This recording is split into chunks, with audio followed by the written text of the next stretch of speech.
Hello, dear one, and welcome to this episode of the Abundant Mother podcast. So today is all about the hidden resistance in your how. The hidden resistance in your how. And this is the next step from last week's episode, which was all about cocooning in this blueprint that I've created called the energy of creation. And so we've talked about what it means to be in the cocoon, what it means to be in the void, in the darkness, and how that could be feeling for you. And now what we're going to do is still be in the cocoon, if you will, but it's going to start to open up a bit. There's going to be some light that's about to come in. And what we're going to do is shift your thoughts by shifting your frequency. Because today's episode is not about really starting and figuring out a plan. It's about starting and defining your new frequency. Because I know that you have figured out plans. I know that you schedule things. I know that you've met accomplishments in your life. I know that you know how to really work a plan and a structure and a calendar pretty well, right? Even if you think that you don't, that you're not like a type A type of person where it's like everything's color coordinated on your calendar. I know mine isn't, but I certainly know times and the days where I need to be somewhere, how the rhythms of things go, and what this all looks like. So planning we got, whether we think that we do or not. What we need to come into the awareness of and the understanding of is our frequency is what actually defines us. Our frequency is how we actually move about the world and what actually is being received. So the best way I can describe this is back in the day, we all had radios. And we have a radio that we can tune into 99.9 and we could hear a certain type of music. If we tune into 100.3, we hear a different type of music. If we tune into 106.1, we hear a different type of music or a different talk. The same thing happens in the world in life, okay? Like look at it as the Ariel's view of your life. Whatever frequency you're dialed into is what you are going to be met with. If you are walking around dialed into the radio of anger, you are going to find in your life people that are angry. If you are walking around dialed in to the frequency of scarcity and fear, you will find people that are fearful and scared of life. That is just a fact. And so when we're in this cocooning phase and we're about to come out, oftentimes we grasp for the answer of how do I do this? How do I come out of this? And what plan do I need to follow? Just hand me a plan and I will follow it. But this is asking you to do something different. This is asking you to come back into yourself and define your frequency. And step into the power of now, okay? The power of the present moment. Because all we have in this life is right now. This very moment. It's said that if we are thinking about the past and feeling guilt or shame, that we are living in depression. If we're living and looking at the future with fear and oh my God, how am I going to do this? And what's the world going to look like? Then we are living in a state of anxiety. You cannot experience depression or anxiety if you're truly in the present moment. So, I would like you to do me a favor. If you're driving, obviously don't do this. But if you are listening to this anywhere else, just close your eyes. Take a deep breath in through your nose, out through your mouth. One more time, in through your nose and out through your mouth.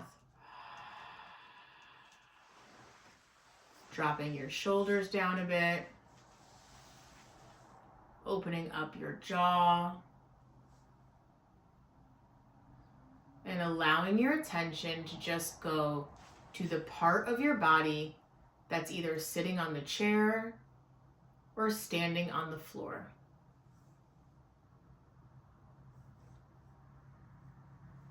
voila, you were just in the present moment. Simply by breathing and recognizing where your body is, that was you in the present moment. There was nothing for you to do, to think, to create, besides being aware in the now.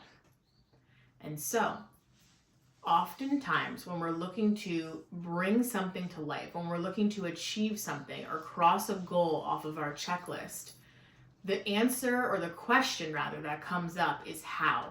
How am I going to do this? What do I need to do to get this? What do I need to do to accomplish this? And I want to explain to you that using the word how is already putting you at a distance from what it is that you want, from what it is that you desire. Because when you're asking how, it's saying that it is not present in the present moment. It is saying, oh, how do I get this? It's outside of myself. Like how? I'm searching, I'm seeking. But in real essence, in reality, everything is happening in the now, right here and right now. So I'm not dissuading you from asking questions, because asking questions can bring about new ideas and concepts and be a wise and wisdom evoking thing. But I am saying to be mindful of who you are asking these questions to, and how many people you might be asking, and where you are searching. If you're searching the internet, how can I do this? What do I need to do to get this? If you're asking this person what their opinion is, and this person what their opinion is, and this person what their opinion is, you are creating such a outside of yourself experience that how are you going to really know what the true essence of that question is? Because you've put your power in many other places besides the one place that it lives, which is inside of yourself. So how is creating a misstep between you and what is it that you're looking to birth. So instead of asking the word how, try asking yourself, who do I need to be? Who do I need to be to see this through? Who do I need to be to create this? Who am I once I do see this for its full vision and bring this to life? Who am I? So maybe you feel right now that you have a fear to speak your truth and use your voice. Maybe you have a fear of putting up boundaries. And once you do that, once you're able to put up boundaries, you find that you have more energy to devote to yourself, to writing a book, to being present with your children, to traveling the world, whatever it may be. And then, who is that person? That person is confident. That person knows when to say yes and knows when to say no. That person can deliver that with kindness and love, but short, not a long explanation of why they can't do something. That person is unapologetic for living their best life. That person is joyful when they step out of bed each morning and they're like, wow, I get to do this today. You see what I'm doing? I'm asking you to put yourself in the present moment, in the energy and the vibration of who it is that you want to become.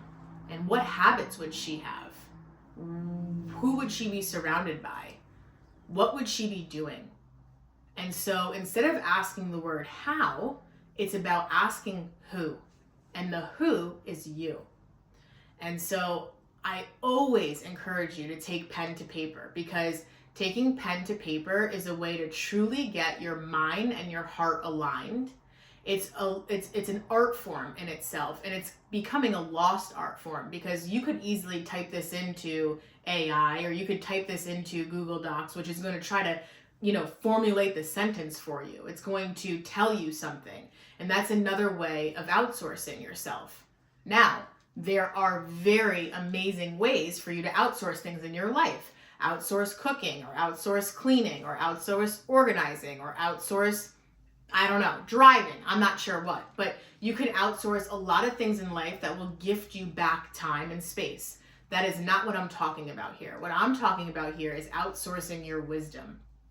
We don't have the time, the space to outsource our wisdom.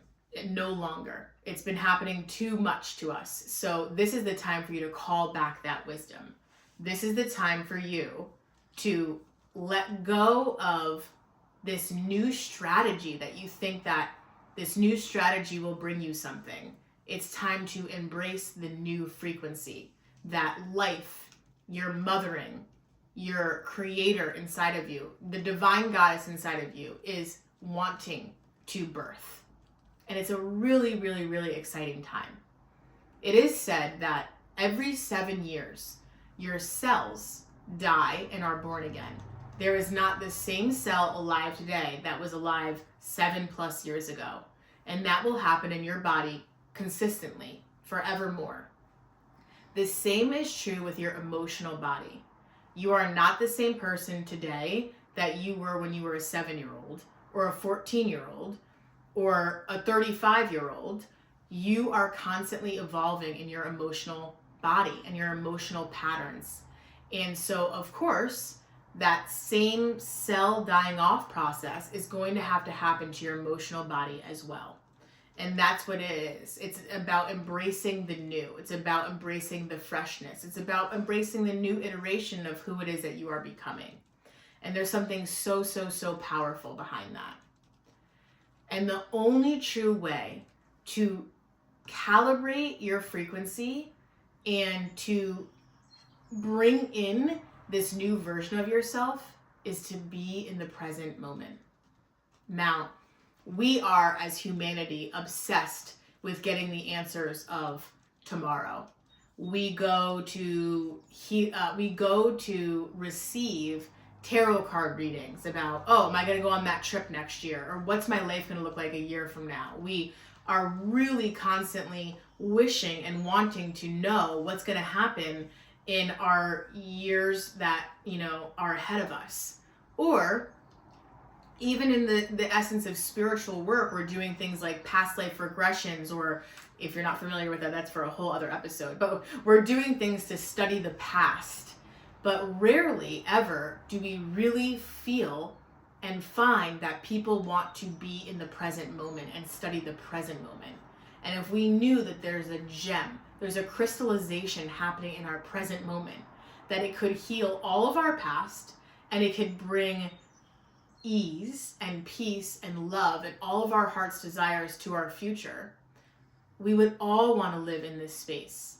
But our mental capacity, our mindset does not want us to settle here. It wants us to work and be all over the place and look over here and look over there. But your true soul and your true heart wants you to be here now, in the presence of now. That is the only place that you really and effectively have true change. All we really have is now. That doesn't mean that you're not planning for the future. You do that in this moment, right now, with what makes sense for you to lay down those tracks. It's a whole other art form. It's a whole other way to storytell of how to be in the now. But I want you to practice that today. I want you to practice just breathing into your body. I want you to practice journaling or listening to a calming, relaxing music for 5 minutes. And there's a mental game that you can play with yourself to really track yourself to be in the now. You could just say to yourself, I wonder what thought will come next. I'm really going to study my mind to see what thought will come next. Because once you can get a harness on your thoughts, once you can get a harness on your mental chatter, then you have the power to shift anything. That's really the truth. Once you become friends with your mind and can say, oh, that thought is no longer serving me, I'm going to stop it here. I'm actually going to reach for this thought and bring it in.